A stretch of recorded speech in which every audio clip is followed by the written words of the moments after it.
அப்படிங்கிற ஷோவை பற்றி தான் இன்னைக்கு பேச போகிறோம். சூப்பராக இருந்துச்சுங்க ஷோ. உண்மையாலுமே நான் பார்க்குறப்ப எனக்கு லெஃப்ட் ஹேண்ட் சைடு ஃபுல்லாக உமன்ஸ், ஐ மீன் லேடிஸ், ரைட் ஹேண்ட் சைடில் இருக்கிறவங்க எல்லாம் இந்த உலகத்தையே புரட்டி போடணும் அப்படிங்கிற மாபெரும் கனவோட இருக்கிற கேர்ள்ஸ். மாற்றுவோம், எல்லாத்தையும் மாற்றுவோம். அப்படி என்னத்த மாற்றுவீங்கன்னு போய் கேட்டா, மூட நம்பிக்கைகளை சாத்துவோம், பொய்யான பிம்பங்களின் மீது ஆசிடை ஊத்துவோம். இப்படி மாற்றுவோம், சாத்துவோம், ஊத்துவோம்னு ஆத்திக்கிட்டு இருந்தாங்க. இந்த பக்கம் இருக்கிற லேடிஸ் எல்லாம் அதை டிபெண்ட் பண்ணிக்கிட்டே இருந்தாங்க. இங்கிருந்து அவங்க இட்லியை வீச, அங்கிருந்து அவங்க தட்டுல அதை பிடிக்க அப்படின்னு சந்தோஷமா போய்கிட்டு இருந்தது. கிட்டத்தட்ட டூ ஆர் டை அப்படிங்கிற ரேஞ்சுக்கு தான் எல்லாம் பேசிக்கிட்டு இருந்தாங்க. யார் ஜெயிக்க போகிறாங்கன்னு கடைசி வரைக்கும் தெரியாமலே இருந்துச்சு. ஒரு அம்மா சொல்கிறாங்க, நீங்கள் எனக்கு மோமோஸ் செஞ்சு கொடுங்க, நான் உங்களுக்கு கம்மன் சோறு செஞ்சு தரேன்னு. எனக்கு மோமோஸ் பண்ண தெரியாது, எனக்கு பாஸ்தா தான் பண்ண தெரியும்னு அந்த பிள்ளை. இப்படி சாப்பாட்டில் ஆரம்பிச்சாங்க. நாத்தனார் வந்தால் நார் அடிச்சிருவாங்க, அதனால அவங்க வேண்டாம் அப்படின்னு முடிவு பண்ணிட்டாங்க. நங்கையார் வந்தால் ஒரே சங்கையா இருக்கும், அதனால அவங்களும் வேண்டாம். உடனே இங்கே இருக்கிற ஒரு அம்மா இருந்துட்டு, எனக்கெல்லாம் பயமாக இருக்குமா, நான் ஒரு பையனை பெற்று வளர்த்தி வச்சிருக்கிறேன். அதில் ஒரு அம்மா கொஞ்சம் அப்டேட்டடாக இருக்காங்க. அதை பார்த்தப்போ பெருமையாக தான் இருந்துச்சு. எங்கள் ஊர் கிராமத்துல இருந்து ஒரு பையன் கிளம்பி வெளிநாடு போக, அங்கே போன பையனுக்கும் அங்கே இருக்கிற பிள்ளைக்கும் ஏதோ காதல், அதாவது நாடக காதலாக வச்சு ஆக அந்த பிள்ளை இப்போ எங்கள் ஊருக்கு வந்துருச்சு. சுண்டுனா ரத்தம் வந்துருங்க, அப்பேற்பட்ட கலருங்க. அள்ளிட்டு இருக்குதுங்க மாட்டுச்சாணியையும் மாட்டு கோமியத்தையும். எனக்கு மாட்டு சாணி கல்வ சொல்றாங்கோ. நான் காலையில எழுந்திரிச்சு குழம்பு போடுவேன், அப்படியே குழம்பு வைப்பேன், அது எல்லாத்துக்கும் விளம்பி வைப்பேன். ரொம்ப நல்லா இருந்ததுங்க. ஒரே ஒரு புள்ள. அந்த அம்மா ஆண்ட்ராய்டு மொபைல்ல அந்த வீடியோவை பார்த்துட்டு உலகாகிதம் அடைஞ்சு போச்சுங்க. எல்லா வெளிநாடு பிள்ளைங்களும் நம்ம ஊர்ல வந்து சாணி அள்ளுறாங்க, நம்ம ஒரு பிள்ளைங்களுக்கு என்ன கேடு அப்படின்னு கேட்குறாங்க. இப்படி ரெண்டு பேரும் பயங்கரமான அறிவு குழந்தைங்களாவே பேசிக்கிட்டு வந்துட்டு இருந்தாங்க. அதில் ஒரு பொண்ணு ஒன்றுமே பேச தெரியலைங்க. எதை கேட்டாலும் லெஃப்ட் ஹேண்டில் டீல் பண்ணிட்டு போயிட்டே இருக்கு. ஏம்மா வேற ஏதாவது படிச்சிருக்கியாம்மா? என்னம்மா படிச்ச? அப்படியே என்ன கேட்டாலும் லெஃப்ட் ஹேண்டில் டீல் பண்ணுறியே, என்ன பெரிய அறிவாளி நீயே. அந்த ஒரு பொண்ணு மட்டும்தான் கிட்டத்தட்ட சமூக சீர்கேடுகளை பட்டியலிட்டுக்கிட்டே வந்துகிட்டு இருந்தது. கேட்டா அந்த புள்ள பட்டியலினம்னு சொல்றாங்க, மற்ற யாரும் அதை பத்தி பேசக்கூட மாட்டேங்கிறாங்க. ஓ, அப்ப அறிவாளிகள்லாம் பட்டியல் இனத்துல தான் இருக்காங்களோ?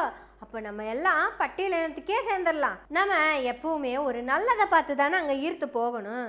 சைவ உணவகம், உயர்தர சைவ உணவகம், உயர்தர சுத்த நாட்டு மாட்டுப்பால், உயர்தர நெய், இப்படி எல்லாத்தையும் உயர்தரத்தை நோக்கியே போய்கிட்டு இருக்கிறதுனால இவ்வளவு அறிவா பேசுற புள்ள பட்டியலினமா இருந்தா அப்போ நம்ம பட்டியலினத்துக்கு போனால் மட்டும்தானே நம்ம அறிவு வளரும். ஆனால் கடைசியில் வச்சாரு பாருங்க நம்ம கோபிநாத் ஒரு ஆப்பு. முன்னாடியே அந்த புள்ள செதுக்கிக்கிட்டே இருந்தது ஆப்பை. நான் கூட ஒன்று தான் வைக்கணும்னு பார்த்தா அது பேசுறது பூரா ஆப்பாவே இருந்தது. எல்லாத்தையும் ஆப்புலேயே ஒன்னி பழகின நம்ம உள்ளைங்க புள்ள வைக்கிற ஆப்புக்கு பதில் சொல்ல முடியாமல் கம்முன்னு இருந்துக்கிட்டாங்க. அது வரைக்கும் இந்த சமூகத்தை புரட்டி போடுற நெம்புகோல் கவிதைய நான் தான் எழுத போறேன்னு சொல்லிக்கிட்டு இருந்தாங்க. இது வரைக்கும் இருந்த பழமைவாதம் தேவையில்லை, நான் புதுமைவாதத்தை தான் நோக்கி போவேன். கிராமங்கள் சரியில்லை, கிராமங்கள்ல நிறைய மூடப்பழக்கம் இருக்குது, அதனால நான் நகரத்தை நோக்கி வர போறேன். அத்தை, மாமா, சித்தி, சின்ன பெரியமா, பெரிய பெரியமா, அப்படி இப்படின்னு எல்லாரும் சுத்தி நின்றுட்டு இருப்பாங்க. we don't have any privacies. அதனால நான் சிட்டிக்கு வந்து தனி கொடுத்தனும் போறேன். கண்டிப்பா இதெல்லாமே நல்ல மாற்றம். we all appreciate you. நான் இனி ஃபர்தராக வேலைக்கு போகணும் அப்படின்னா வீட்டில் விட மாட்டாங்க. சரி, ஓகே, அது உண்மை, ரியாலிட்டி அதுதான். எனக்குன்னு போட்ட புள்ள வேலைக்கு போகிறதா? ஐயோ, இதெல்லாம் என்ன பழக்கம் அப்படின்னு கிராமத்தில் பேசுவாங்களாமா. பொம்பளை சம்பாதிச்சு சாப்பிட்டா புருஷனுக்கே அது மரியாதை அப்படின்னு கேட்பாங்களாம். பொட்ட கோழி கோவி பொழுது விடியுமாக்கு அப்படின்னு பட்டிமன்றத்துல எல்லாம் பேசிட்டு இருப்பாங்க கேரக முடிச்சவங்க. எங்க ஊர்ல பச்சை துண்டை போட்டு ஒரு பையன் அப்படித்தான் பேசிக்கிட்டே கிடப்பாரு.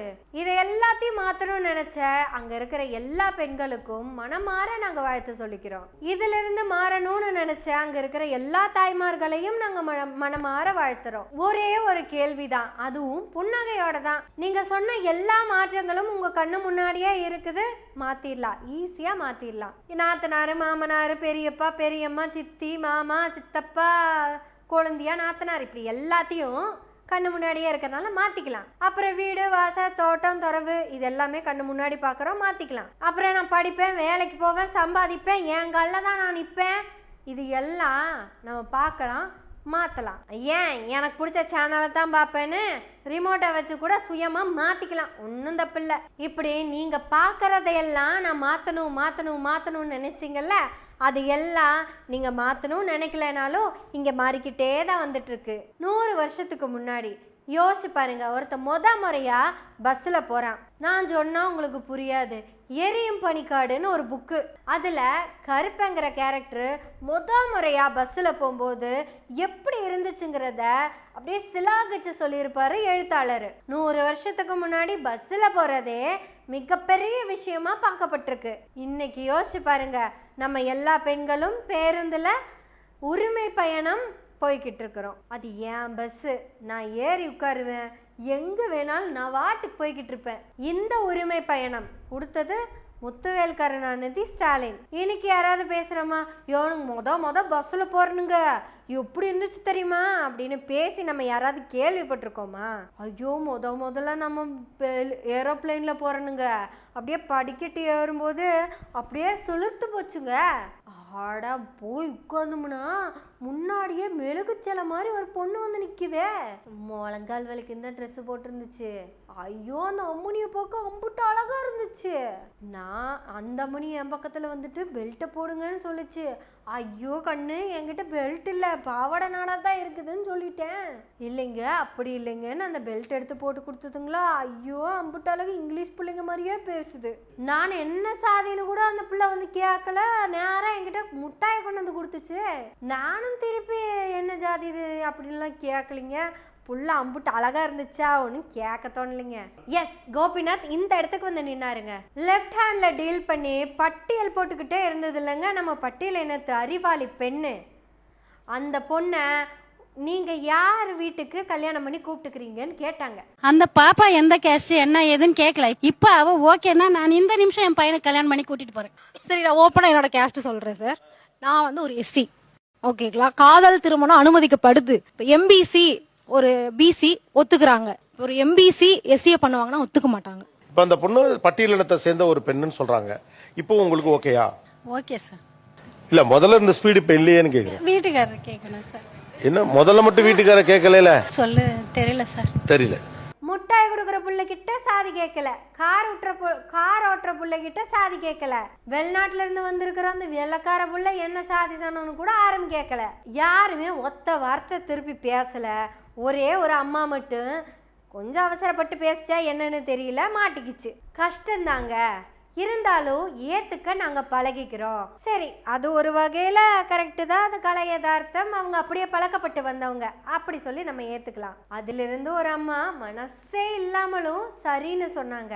அப்படியே இந்த ஆள திரும்புங்க நம்ம பொம்பளை பிள்ளைங்க ஆக சிறந்த அறிவாளிகள், பாரதி கண்ட புதுமை பெண்கள், பட்டம் பெற்ற பெண்கள், எல்லாத்தையும் மாத்தியே ஆகணும்னு சொல்லிட்டு இருக்கிற புரட்சி பெண்கள். ஐயோ எங்க வீட்டுல கேட்கணுங்க, எங்க ஐயோ நம்ம கிட்ட ஒரு வார்த்தை கேட்கணுங்க. சமூகம் என்ன சொல்லும்னு எங்க அப்பா அம்மா ஒத்துக்கணும் இல்லைங்க. நான் எப்படிங்க நான் வாழ்ந்த அந்த கிராமத்துல இந்த கல்யாணத்துக்கு அப்புறம் நடந்து போறது? ஏனுங்கம்மணி நீங்க தான் டவுனுக்கு வந்துட்டீங்களே, டவுன்ல தான் சாதி கேட்க மாட்டாங்களே, தெரியலைங்க புரியலைங்க. அறிவாளி பெண் அமைதியா உட்கார்ந்துட்டு இருந்தது. அது வரைக்கும் அறிவாளின்னு நினைச்சுக்கிட்டு இருந்த எல்லாரும் அமைதி ஆயிட்டாங்க. அந்த பொண்ணு விஸ்வரூபம் எடுத்து பேச ஆரம்பிச்சது. இது நாங்க எப்பவுமே அனுபவிச்சுட்டு இருக்க ஒரு ஒண்ணு. இது எனக்கு புதுசு கிடையாது. படிக்கிறதுல காலத்துல இருந்து இப்போ வரையவே எங்கேயோ ஒரு இடத்துல ஏதோ ஒரு இடத்துல என்ன மாதிரி எத்தனையோ பொண்ணுங்கன்னு கிடையாது, பசங்க எல்லா இடத்துலயுமே ஒரு இதை வந்து நாங்க அனுபவிச்சுட்டு தான் இருக்கோம். இவ்வளவு பேசுறியே, நீ கல்யாணம் பண்ணிப்பிய அதை முதல்ல சொல்லு. அடுத்தவனுக்கு பத்தி கேட்கறதுக்கு நீ என்ன பெரிய இவளா? கரெக்ட். நான் பதில் சொல்லணும்ல, சொல்றேன். எனக்கு இந்த நாடக காதல் மேலையெல்லாம் நம்பிக்கை இல்லைங்க. பட்டியலினம், ஜாதி, மதம் இப்படி எது மேலேயும் நம்பிக்கை கிடையாது. இதையெல்லாம் தூக்கி பிடிச்சிட்டு இருக்கிற கடவுள் மேலேயும் நம்பிக்கை கிடையாது. இந்த அல்வாக்குன்றதெல்லாம் விட்டுட்டு ஒழுக்கமா பேசு அப்படின்னு தானே சொல்றீங்க. பேசுறேன். நான் கல்யாணம் பண்ணிக்க போற மாப்பிள்ளைய நான் தேர்ந்தெடுப்பேன். ஒரு நாளும் ஃபர்ஸ்ட் குவாலிஃபிகேஷனா அவனோட கம்யூனிட்டி சர்டிஃபிகேட்டை பார்க்க போறது இல்லை. நான் நானாகவே இருப்பேன், நீ நீயாவே இரு. நான் உன்னை ஒரு நாளும் இதை மாத்திக்க அதை மாத்திக்கன்னு சொல்ல போறது இல்லை. உங்க அப்பா அம்மா என் கூட இருக்கக்கூடாது அப்படின்லாம் சொல்ல போறதில்ல. கூடயே இருக்கட்டும், அதுல எந்த வருத்தமும் எனக்கு கிடையாது. உறவுகளையும் மனிதர்களையும் தாண்டி எல்லாம் நம்ம பெரிய வெற்றியை பார்க்க போறது கிடையாது. அவர்களுடைய மனதை எல்லாம் வெற்றி பெற அளவுக்கு வாழணும் தான் நாம நினைக்கணும். ஒருவேளை உனக்கும் எனக்கும் ஒத்து வரலன்னு வச்சுக்க, யாயும் யாயாகியரோ எந்தையும் நுந்தையும் எம்முறை கேளீர், அவ்வளவுதான். செம்புல பெயர் நீர் போல் அப்படியெல்லாம் கிடையாது. 1 மணி நேரம் அப்படியே வச்சோம்னா அது தெளிஞ்சிரும், அப்புறம் பிரிஞ்சிட வேண்டியதான். தண்ணி தனியா மண்ணு தனியான்னு போயிட்டே இருக்க வேண்டியதான். இதுல சென்டிமெண்ட் எல்லாம் கிடையவே கிடையாது. என் பணி முன்னோக்கி செல்வது. உடன் வர தயாராக இருந்தா போதும், இல்ல நீ தனியா கூட போய்க்கலாம், அதுலயும் நமக்கு எந்த பிரச்சனையும் கிடையாது. இதுதான் குவாலிஃபிகேஷன்ஸ். அதுக்காக நாளைக்கே ஆளுக்கு அப்ளிகேஷன்லாம் அனுப்பிட்டு இருக்காதீங்க, எனக்கு பல வேலைகள் இருக்கு. இந்த மாதிரியான ஒரு இடத்துக்கு பெண்களாகிய நாம எப்ப வரப்போறோம் அப்படிங்கறத இப்ப இருக்கிற கேள்வி. ஏன்னா இந்த சமூகத்துல இருக்கிற எல்லா சாக்கடைகளையும் எல்லா குப்பைகளையும் நம்ம தான் சுமக்க வேண்டியதா இருக்கு. என் தந்தை பெரியார் எல்லாத்தையும் பார்த்து ஒரு கேள்வி கேட்டாங்கல்ல, பெண் ஏன் அடிமையானால்னு. பெரியாருடைய ஒவ்வொரு வார்த்தைக்குள்ளேயும் 1000 அர்த்தங்கள் இருக்கும். பெண் அடிமைன்னு சொல்லல, பெண் அடிமையாக்கப்பட்டால்னு சொல்லல, ஆண் பெண்ணை அடிமையாக்கினால்னு சொல்லல, பெண் ஏன் அடிமையானால் தான் கேட்டாரு. பெண் விருப்பப்பட்டே அடிமையாயிட்டா இந்த சமூகத்துல. இந்த விருப்பம் கூட பெண் மீது திணிக்கப்பட்டதுதான். விரும்பியோ விரும்பாமலோ அப்படியே ஏத்துக்கிட்டு அடிமையானோம். அதனாலதான் உலகத்தையே புரட்டி போடுற நெம்புகோல் கவிதையெல்லாம் நான் தான் எழுதுவேன்னு சொன்ன பிள்ளைங்கெல்லாம் அதனாலதான் சாதிய பத்தி பேச ஆரம்பிச்சதும் சாக்குக்குள்ள போய் படுத்துக்கிட்டதுக்கு காரணம். சாக்குனா அரிசி சாக்கு சொல்லலைங்க, சாக்கு போக்குக்குள்ள. நம்ம கண்ணு பாக்குறதெல்லாம் அதுவா மாறிக்கும். ஆனா நம்ம பார்க்காத விஷயத்த மாத்துறது தான் ரொம்ப ரொம்ப முக்கியம். ஆமா, அதுக்கான முயற்சிகளை நவீன பெண்ணாகிய நாம எல்லாருமே முன்னெடுப்போம். யாதும் ஊரே யாவரும் கேளீர்னு சொன்ன கணியன் பூங்குன்றனார் என்ன சாதின்னு நம்ம யாருக்குமே தெரியாது. அறம் செய்ய விரும்பு, ஔவையார் என்ன சாதி? ஊக்கமது கைவிடேல் நம்ம கிட்ட சொல்லியிருக்காங்க. எஸ், செய்வோம் புன்னகையோடு. எல்லாத்தையும் புன்னகையோடே மாத்துவோம். நன்றி, வணக்கம்.